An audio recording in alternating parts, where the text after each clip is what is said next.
Hello, it's Dr. Rhonda Johnson. Today's Sunday, May 7th, 2023. And today I'm talking about deaths from COVID. Good news. Today my information comes from an article published in the May 5th issue of Morbidity and Mortality Weekly Report. It's that journal published by the CDC. So key findings: the age-adjusted COVID-19 death rate declined 47% in 2022 compared to 2021. Translation, folks, the number of people who died in 2022 were almost half the number who died in 2021 from COVID-19, and that is progress. Now, the article does not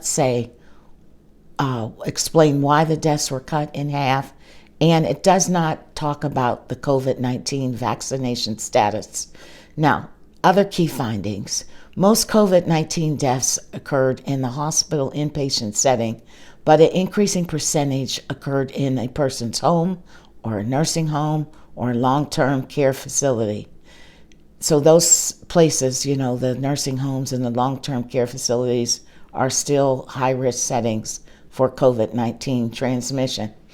Now, in 2022, COVID-19 death rates were highest among people who were aged 85 and older, and people who were American Indian or Alaskan Native, and more males died from COVID-19 than females.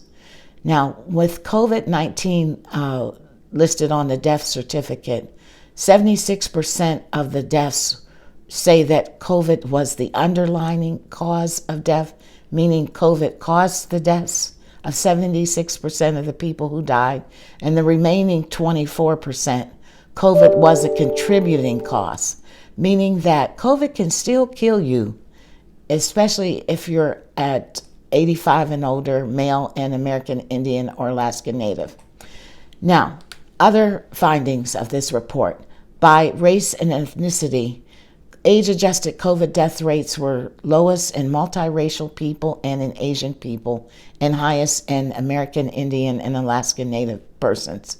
But if you just look at the total numbers of people who died from COVID by race and ethnicity in this report, the greatest numbers are in white people, followed by Black and Hispanic people.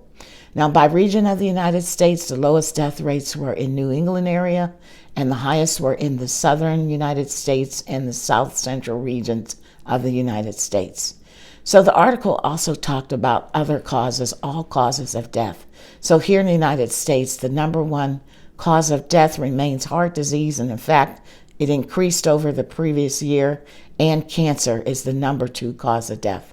So what to take away from today? Everyone should try to lower the risk of COVID infection, mask up, and make sure you have at least one bivalent vaccine.